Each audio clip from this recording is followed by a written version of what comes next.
Hey, let's talk about the Krewe of Proteus from 1882 with a little speed bump along the way and parading to this day in 2024. So here we go. I am, of course, Edward Brandley, the NOLA history guy, at NOLA history guy on all social media. And of course, the page is NOLA history guy, and the group is New Orleans Uncovered on Facebook. So let's talk about the Krewe of Proteus. We'll talk about its origins. We'll look at the social clubs that are the behind the scenes, day to day kind of business front for these old line crews. Talk about the parade and its balls in the 19th century, then the early 20th century, coming into World War II. We'll talk about Proteus post-war from 46 kind of day. We'll say 46 to 86, which 87 is when we generally regard the Lundi Gras tradition to have really gotten up steam and kicking off. We'll talk about the carnival ordinance and Proteus leaving the streets in 92, and then the return of Proteus in 2000, and it's still rolling from 2000 to this day. The origins of Proteus. So we go from Comus to Rex to Proteus. We start modern Mardi Gras. We date from the form or organization of the Mystic Krewe of Comus in 1857, and then the 12th Night Revelers have their first parade and ball in 1870, which was their first and last parade, but TNR have kept on and continue on to this day with their ball. The Knights of Momus form in 1872. Rex, King of Carnival, also forms in 1872. And then 10 years after Rex, we get another parade on the day before Mardi Gras, the Krewe of Proteus, which forms in 1882. Starting at Christmas time in 1881, we start seeing announcements in the New Orleans Times and the Daily Picayune and other newspapers, which were the proclamations of Rex, King of Carnival, saying, Mardi Gras coming after Christmas, get ready for a fun time. Those announcements, of course, would start at Christmas. They'd move into 12th Night. And one of the mentions in those 1881, winter 1881, 12th Night, early 1882 proclamations was, be on the lookout for a new crew on Monday, the Krewe of Proteus. And then in the Daily Picayune, a week before the parade took place, so February 13th or so, you start seeing these announcements. The following named gentlemen are requested to meet promptly at the Opera House on Monday, February 20th, 1882 at 7 o'clock to serve as a reception committee, because the Krewe of Proteus was going to get on their floats that night and parade through the streets, ending the parade at, well, it says here, the Opera House. It becomes known later as the French Opera House because it's there on Bourbon Street in Bienville in the French Quarter, and other theaters kind of take that name, in particular the Grand Opera House on Canal Street, right next to what becomes the S.H. Crest building in the 900 block of Canal. But anyway, at this point, it's just the Opera House, and that's the French Opera House there on Bourbon Street.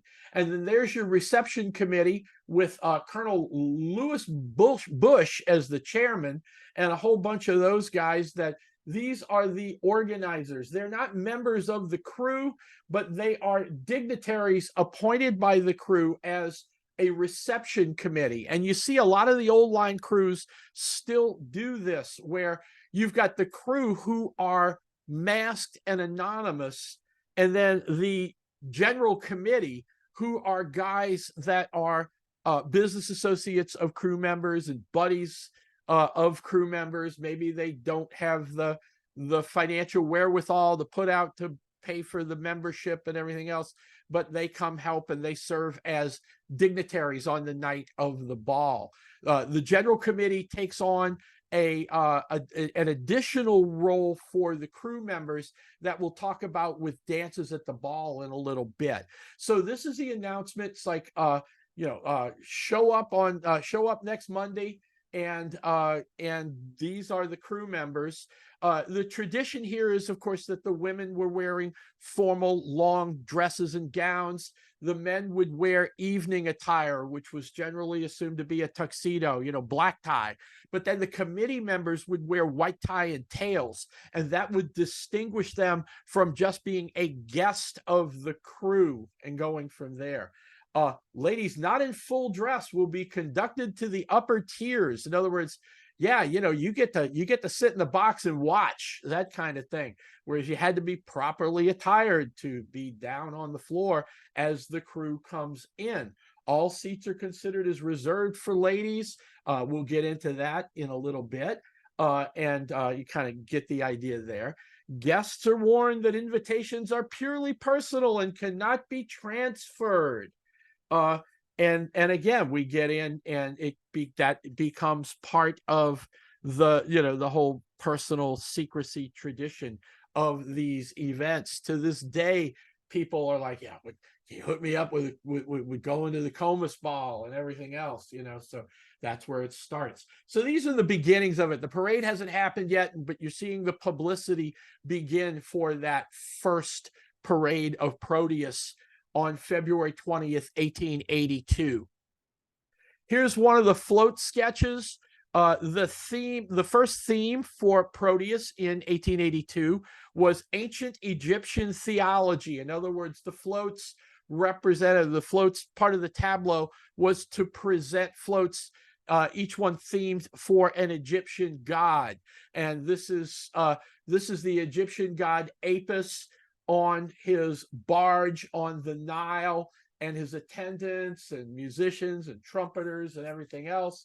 You didn't have all these women waving fans at an Egyptian god on the float. It was the men of the crew, but the drawings come out. So not that the floats come out bad, mind you, but these watercolor illustrations of the float designs are really, really incredible. And it's a tribute to both the Louisiana State Museum and the Carnival collection at the Tulane Library that they've saved. A lot of these are preserved and archived and now digitized, so it's easy to get a hold of them and everything. So on the 20th of February, 1882, we see a short news article in the Daily Picayune. The pageant of Proteus tonight will appear on the following named streets: on St. Charles, Camp, and Carondelet streets between Julia and Canal, on Canal between Tchoupitoulas and Rampart, Bourbon between Canal and St. Louis. Basically, what does this tell you? If you follow Carnival and you follow Mardi Gras parades, Proteus was an uptown crew. It didn't parade in and around the French Quarter.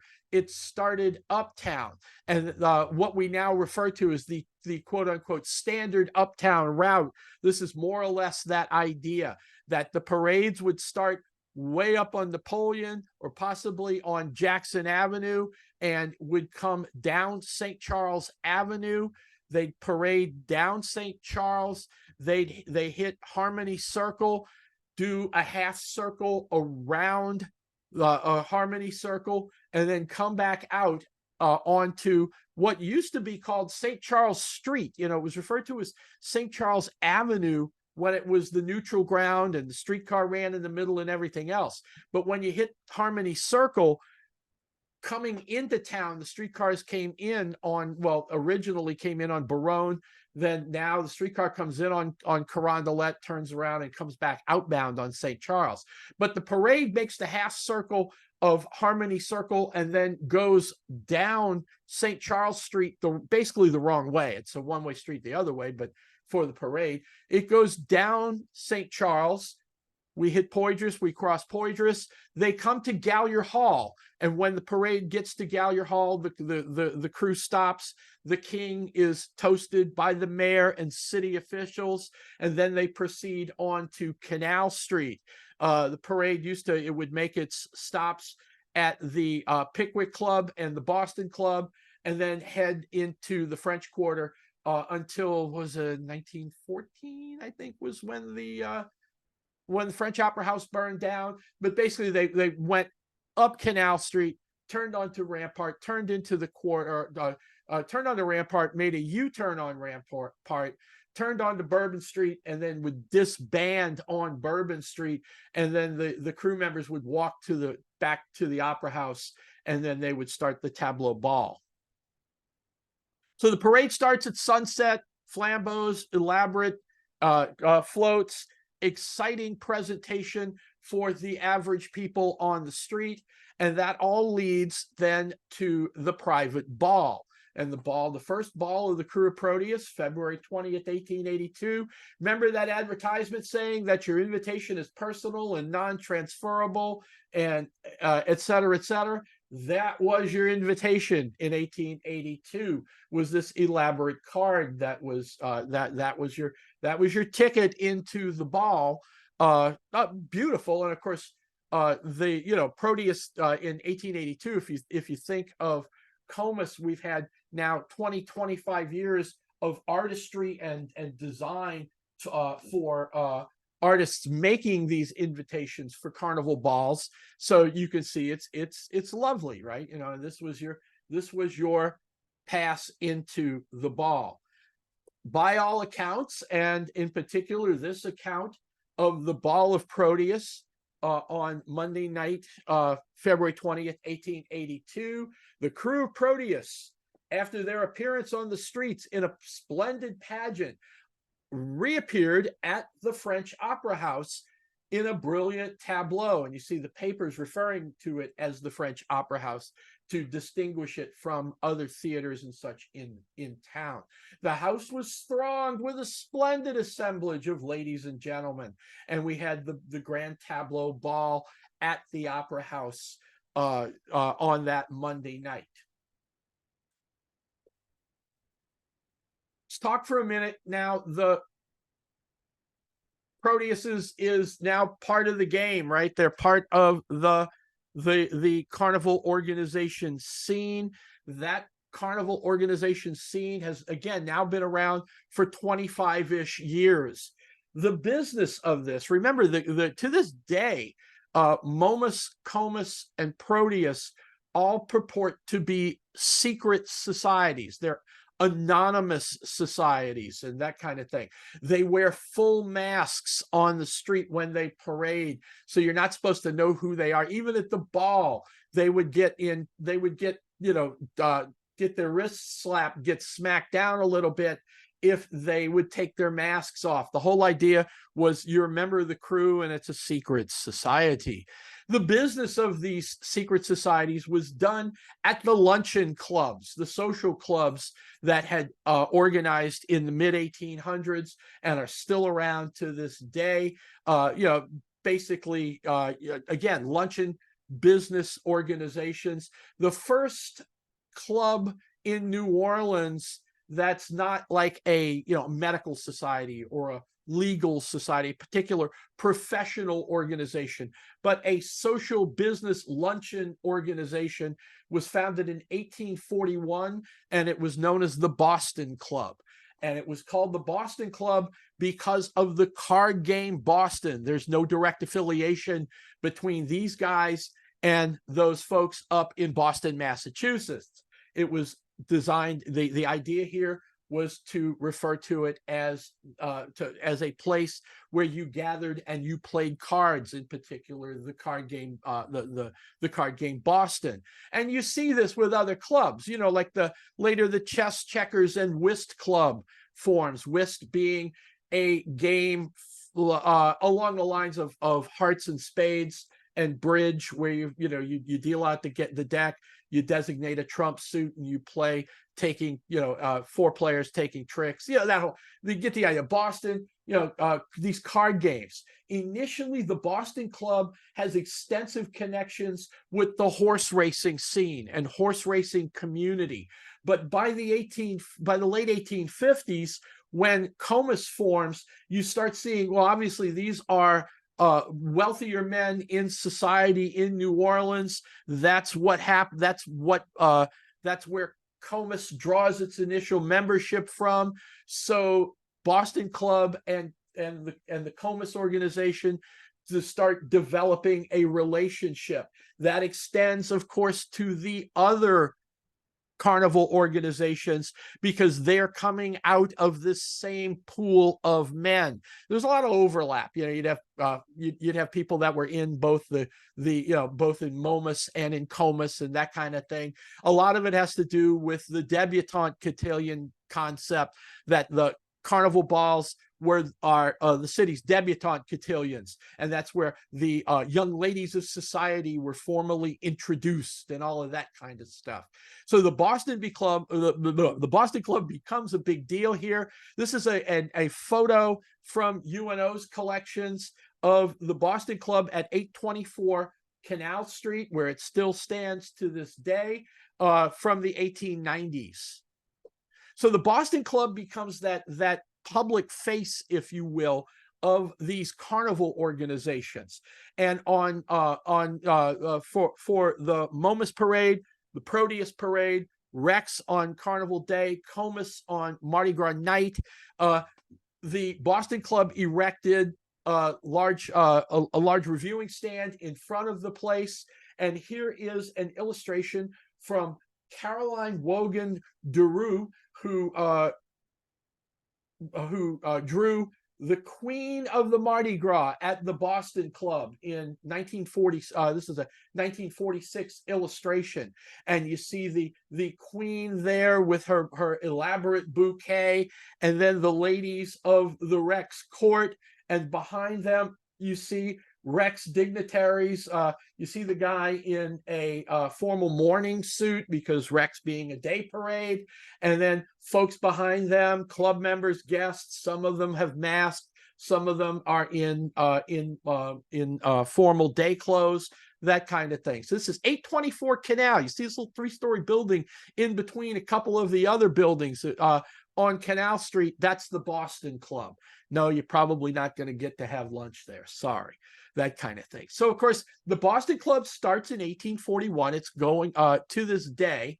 Here's an example of the formality from Mardi Gras in 46.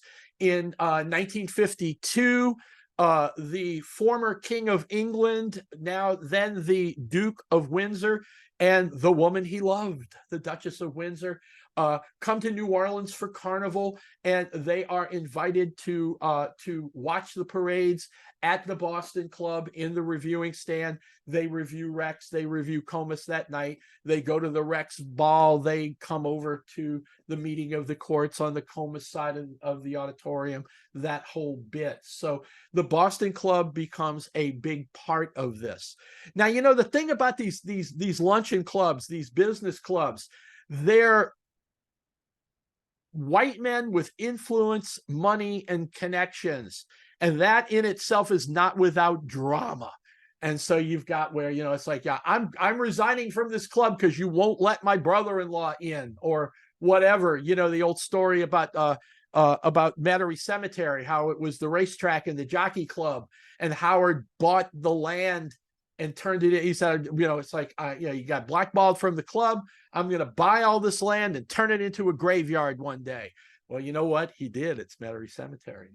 That kind of thing. There's drama with every social organization, all the way down now to social media and everything. One of the things, some of that drama created 15 or so years later was the formation of another social business luncheon club known as the Pickwick Club. And the Pickwick Club became another, it's like, yeah, you blackball me, I'll go form my own club kind of thing. It's no coincidence that the Pickwick Club is organized in 1857 at the same time the Mystic Crew is organizing. The Pickwickians were the connection here between Comus and the Pickwick Club was incredible. This is an illustration of the Pickwick Club's clubhouse, if you will, or club building in the 1000 block of Canal Street. It was there in the late 1890s. Actually, this is the design of, this is the architectural rendering of what would become the Pickwick Clubhouse at that time, because the original, well, it wasn't the original, it was the second or third Pickwick Club, was at that time known as the Pickwick Hotel. And it was a 4-story building that was at 800 at Canal and Carondelet. And it was built out as a hotel, and the Pickwick Club took over the bottom floor of most of the bottom floor or the second floor of the building in the hotel, and that was their club area, that was their luncheon area, their business club area, private area of the hotel. So the Pickwick Hotel is also the Pickwick Club in the 1880s or so.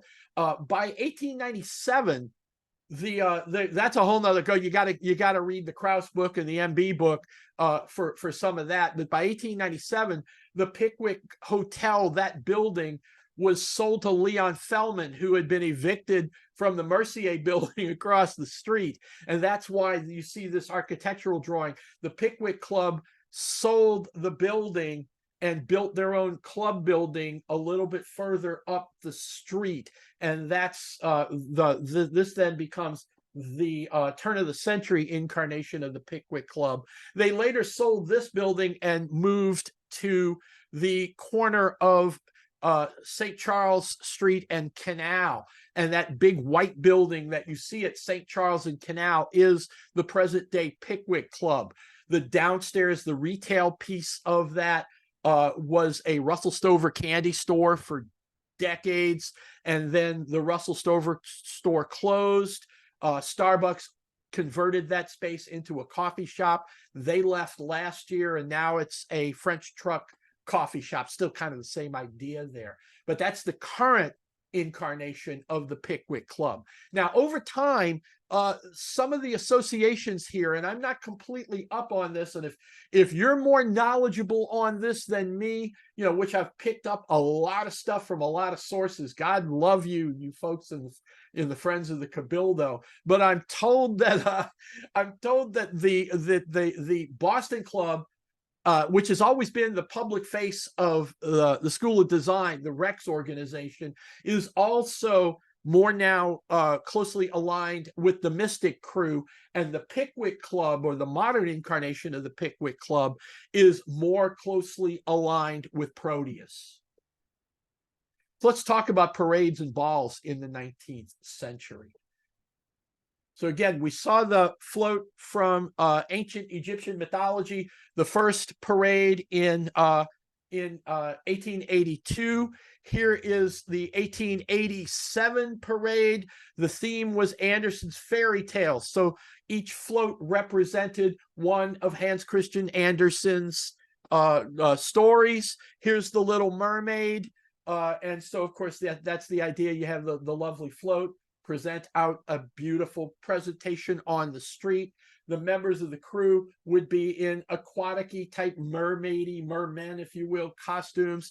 And then during the tableau at the ball, they would come out and they would represent the story of the Little Mermaid. A couple of years later, we see the Elves of the Dance for the 1890 parade. And again, you don't have girls in dresses up on the float. So these artists' renderings, these artist conceptions of the float, they're beautiful watercolors. Yeah, but it was guys up on the parade, up on the float. You kind of get the idea there. So again, basically what we're seeing is an uptown parade. The crew makes its way down St. Charles Avenue, turn on Harmony Circle, come down the wrong way on St. Charles Street, turn, toast the mayor, toast at the Pickwick Club, toast at the Boston Club, and make their way into the French Quarter for the ball at the French Opera House. You get to the French Opera House, and there's been a good bit of planning and invitations and logistics to get the ball going. So by 9 o'clock, 9:15, the parade is lining up on Bourbon Street, having turned off of Canal, and these guys dismount at the Opera House, and then the floats pull up. So even you can still kind of catch the parade, even if you live in the Quarter, you live down in the Ninth, and you could make your way up and catch it as the parade's disbanding and that kind of thing. So they make their way into the French Opera House on Bourbon and Bienville Street in the Quarter. And we're ready to start the ball. And the balls, these balls are very formal and very structured. You know, you present His Majesty the King. He invites his queen to come up with her court. They take the dais, so they a lot of crews will have a grand march where the king, queen, and the court will process around once or twice, and then take the dais. And allow that way the maids of the court can be presented to His Majesty. And of course, that's debutante cotillion. You're presenting the young ladies of the season and all of that kind of stuff. And once all of that's done, then you start having some formal dancing that leads into general dancing and partying and everything else into the wee hours of the morning. So what happens though is that, so you're a member of the crew, and you have one of the members of the committee, of the general committee, that's a buddy of yours, somebody you appointed, that kind of thing. And you take this formal dance card that's been printed up for you. This is the dance card opened up and laid flat. So the right-hand side is the front of the dance card. You see the KOP there. And on the rear, you see the date, February 22nd, 1887 for this one. And then inside, you'll see that there are 20 formal dances. And when I say dance, these are usually, it's like the orchestra will play, you know, a Lancer's March for a minute and a half, that kind of thing. Then they'll pause and you'll invite the member of the crew will choose another. Well, he's already chosen the lady. They'll switch partners and then do a waltz and a polka, and you get the idea here. Different kinds of dances as we're going through.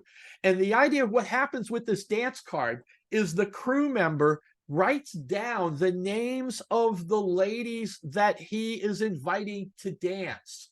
And then he turns the program back in to the general committee. So when the committee puts together and sends out the invitations for the ball, there will be a note inside the invitation to a particular lady, and it will say, you have been invited to dance with a member of the crew for the third formal dance of the evening, something like that.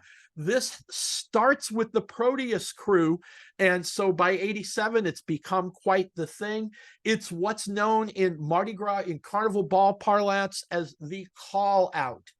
Because what happens is, you saw that thing in the invitation where, you know, the ladies are in reserved seats down on the floor. So you have a call out, you're sitting in a specific area. And what happens is the members of the crew, having presented their tableau, are now milling around on the dance floor. The king and the queen do open the dancing with a formal dance of their own. The king, queen, and court, the dukes of the officers of the parade escorting the court, they all kind of then return to their positions, and the committeemen go over to the reserve seating and they call out ladies' names. And they would say, Mrs. So-and-so, and he would offer his arm, and he would escort Mrs. So-and-so to the crew member that invited her for that dance.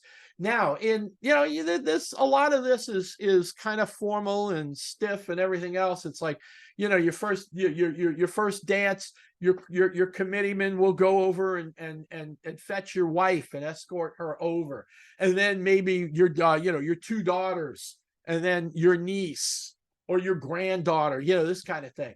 But then you get the drama. It's like, this is all supposed to be anonymous, right? You have guys that will do a call out for somebody else's wife and that kind of thing. And it's, sometimes it's innocent. You got 20 of these to fill. So you get your business partner's wife and you ask her, she's already danced with her husband. You ask her for a dance, that kind of thing. One of the traditions of the call out, of course, is the crew member presents the lady with a favor, thanking her for the dance and for joining him for for this portion of the evening. It's usually something small, like a little snuff box, or a little mask or something, something not terribly expensive, nice, pretty stuff like that, but not terribly expensive.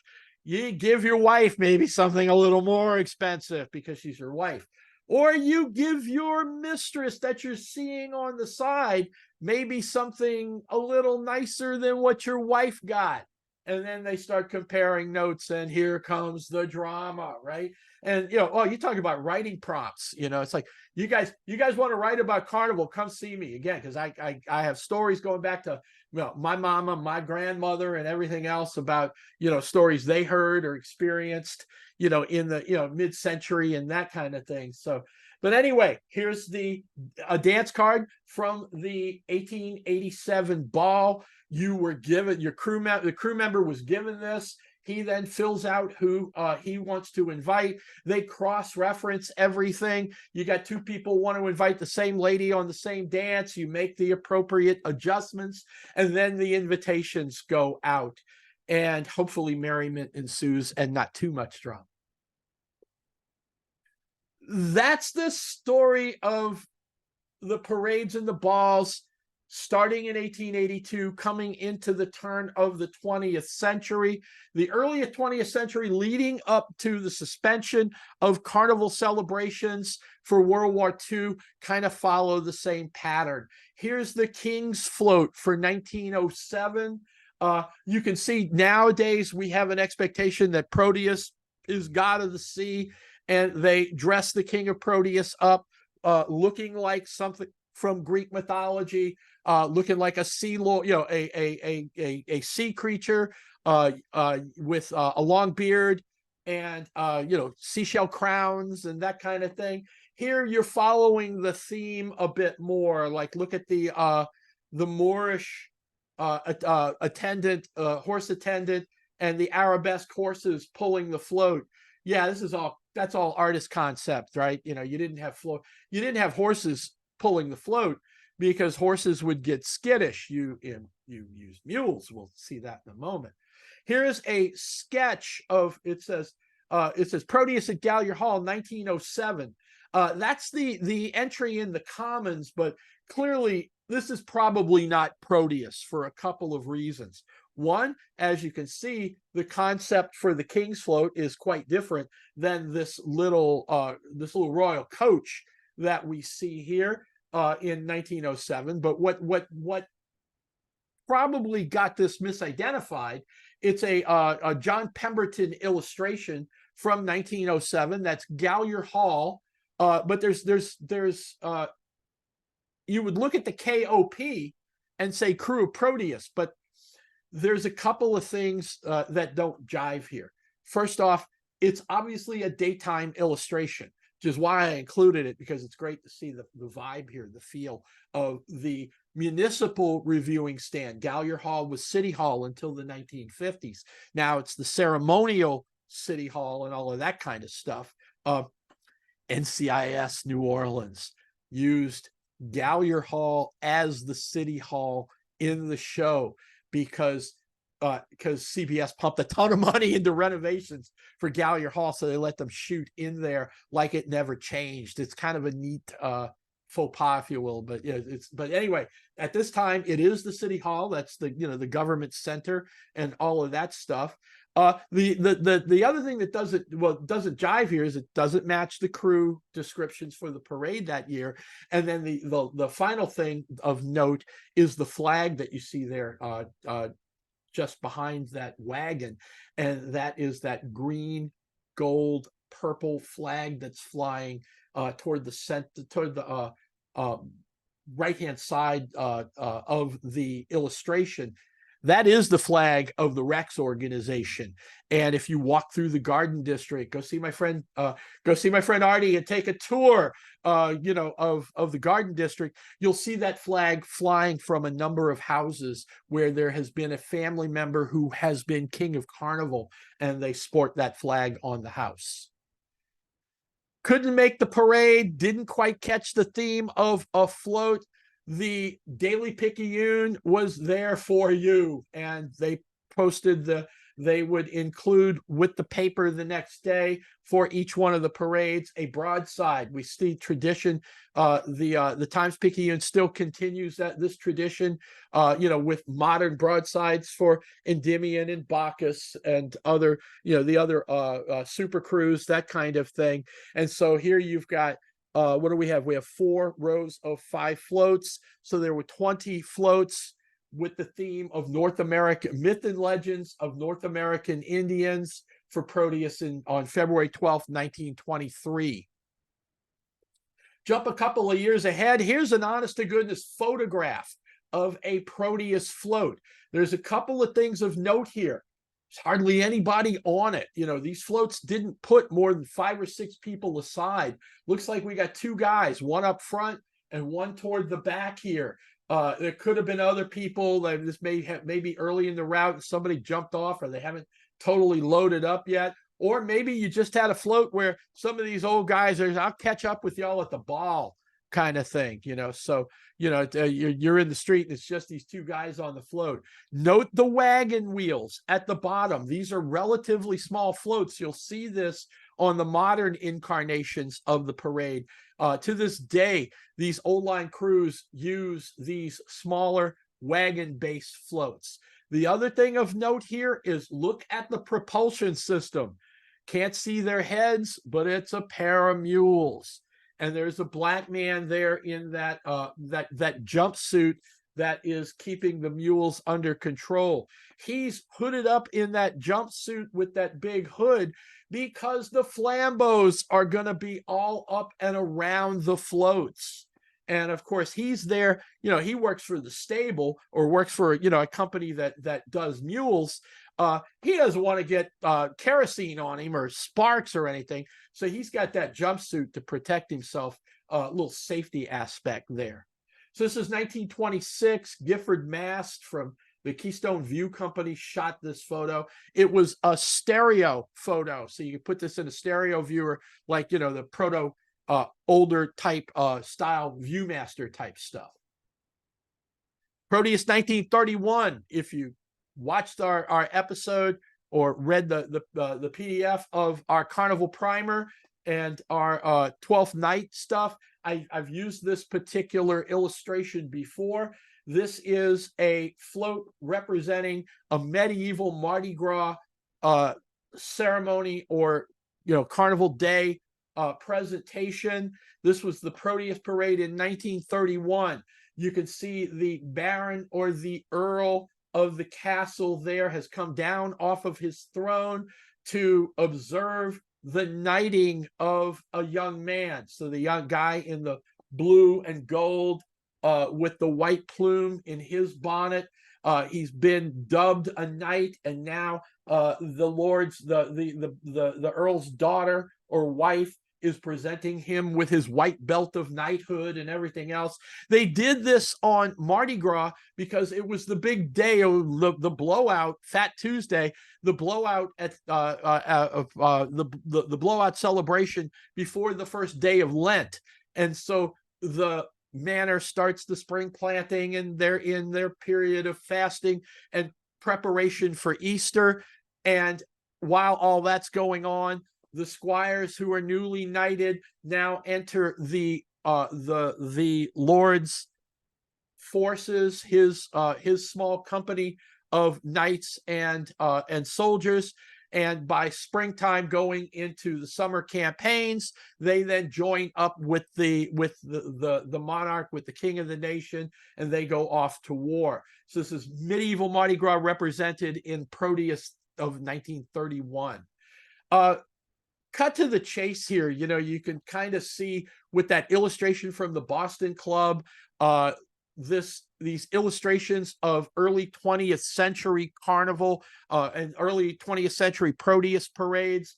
This stuff kind of is how it goes all the way up into the 70s and the 80s as far as the old line parades. Now, things are evolving over time, of course. Zulu becomes more than just a ragtag group of Black folks parading around in back of town and that kind of thing. We have the suspension of carnival for World War I and World War II. Things start blowing out after World War II, of course, as the economy booms. The Cold War is in play, but you've got the Duke and Duchess of Windsor coming over in the 50s and everything else. And a lot of this continues, but by the 60s, we start seeing some innovations, if you will, right? We have the beginnings of what become the Super Cruise. So we have Endymion starting in 67, Bacchus parading in 68. We have a number of other parades that have, now are considered old line, like the Krewe of Hermes and the Knights of Babylon. Momus and Comus are still parading. It becomes a bit of a routine or a common tradition here. Coming up into the 80s, because in the 80s we start seeing two things start changing. One is the position of Black people in New Orleans business and society. We're still seeing a good bit of segregation, but the Black organizations are moving up in the world. And in particular, that means the Krewe of Zulu. So there's a desire by the 80s to open up some of the more public aspects of the celebrations. And one of the things that one of the impetus for some of this, of course, is a lot of the riverfront development that takes place for the World's Fair in 1984.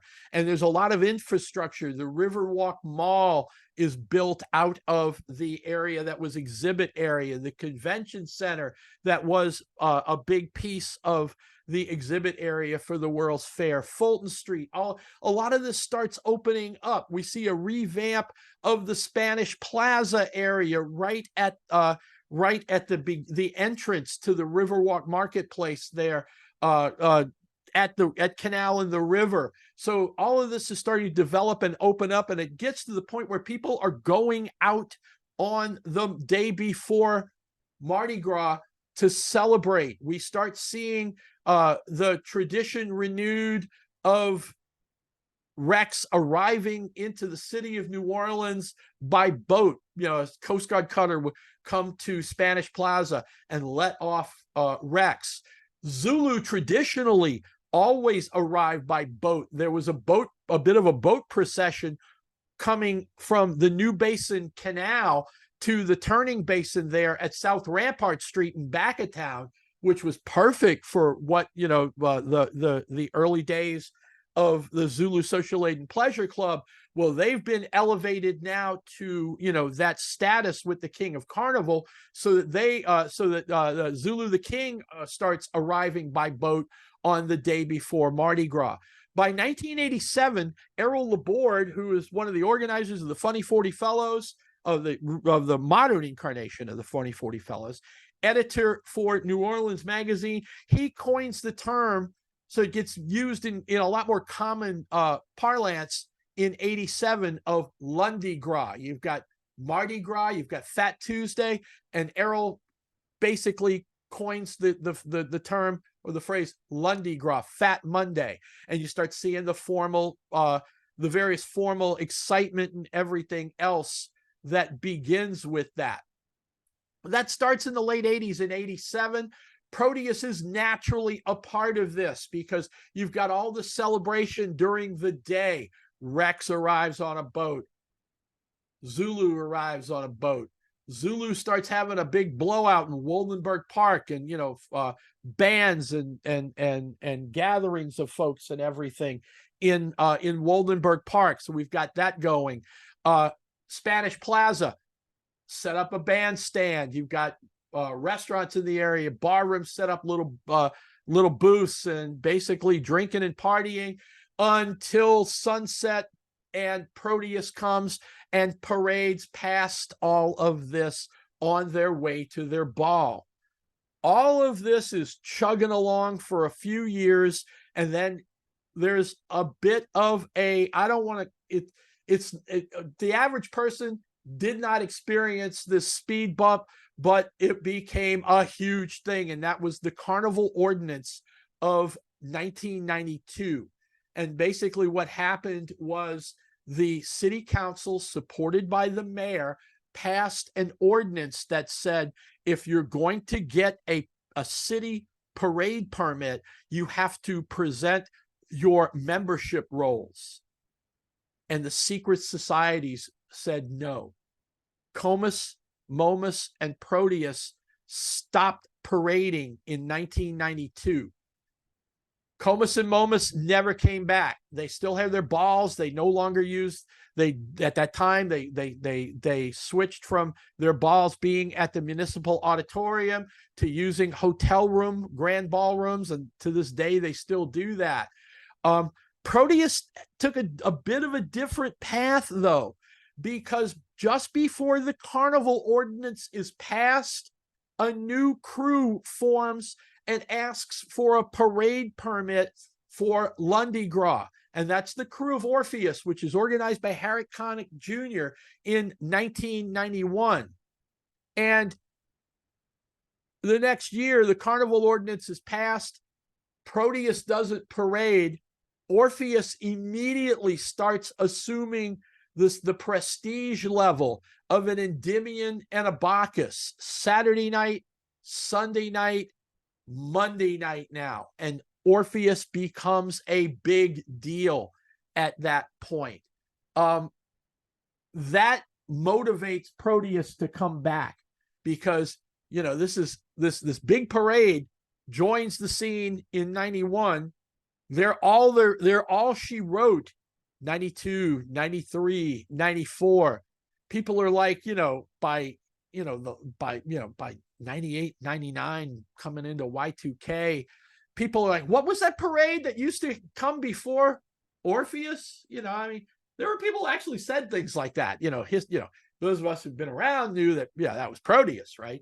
They still had their ball over in the Intercontinental Hotel on Monday night. But what was that parade they used to have? So Proteus is like, man, it's like people in the organization were like, we should consider coming back, because they're gonna tell us at some point we don't need you, or we don't want you anymore, that kind of thing.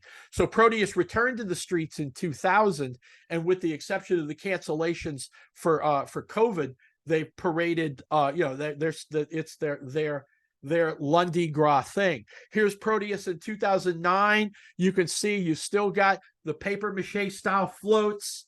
What do we have? 1, 2, 3. Looks like 6 guys on this side of the float. So it's still the old wagon floats that don't carry a large number of people, but they don't care because they're an old line crew. This is going to be, guys from the Pickwick Club or their sons and that kind of thing. It's all good. Why? One of the things, again, it's like, you get the younger people in these organizations and they say they are going to tell us to get lost. Why? Because Orpheus was that good. This is the Orpheus Leviathan. You know how Bacchus has Bacchosaurus and Bakuwapa, the big whale, the signature floats, right?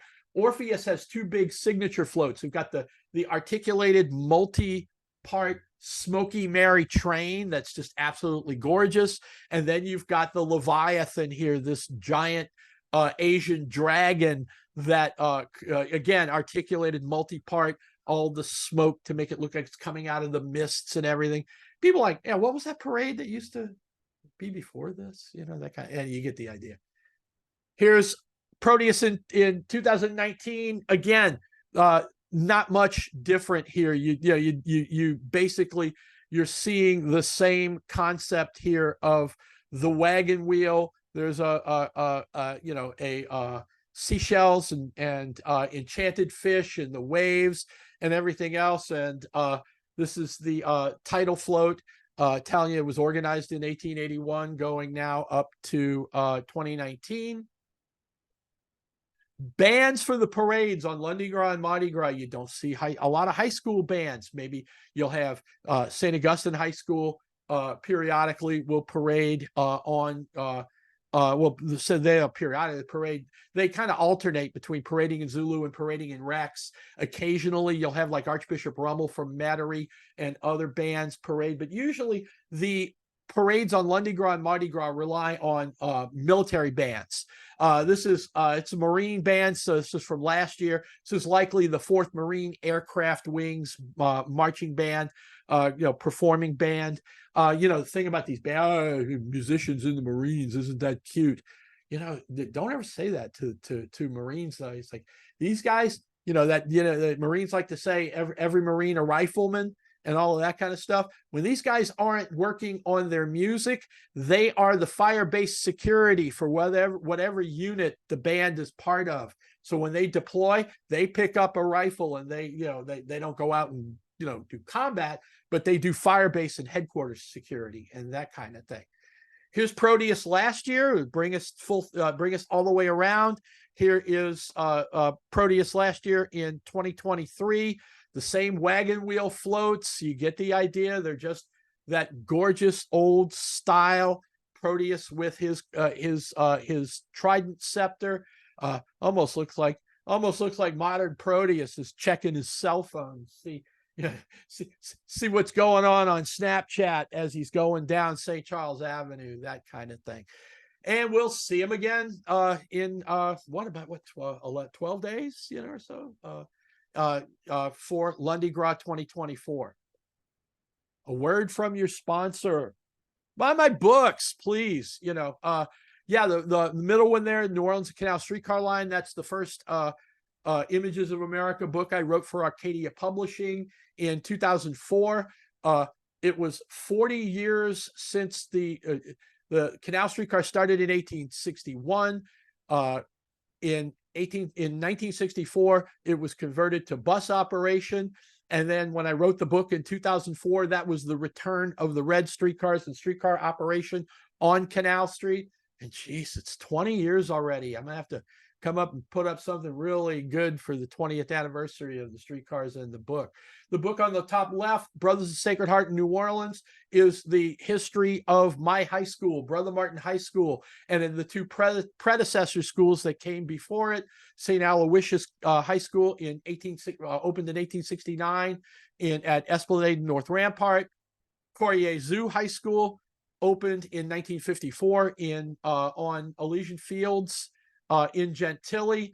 The two schools combined together in 1969 for the class of 1970 as Brother Martin High School. Been that way for the last now 54 years. And I'm a proud 1976 graduate of Brother Martin. I wrote that book. Maison Blanche Department Stores is the story of the Maison Blanche chain. That's the cover is the original main store on at 901 Canal Street.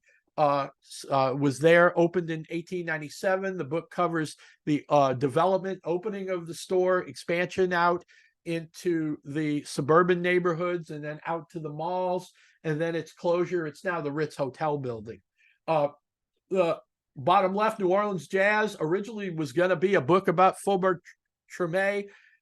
Publisher came back and said, how about we expand the scope of that a little bit? I was a little nervous, but turned out to be fun. That is the Preservation Hall Jazz Band in 1967. That was the 1967 incarnation of the house band, and they posed for an album cover there in front of Preservation Hall on St. Peter Street.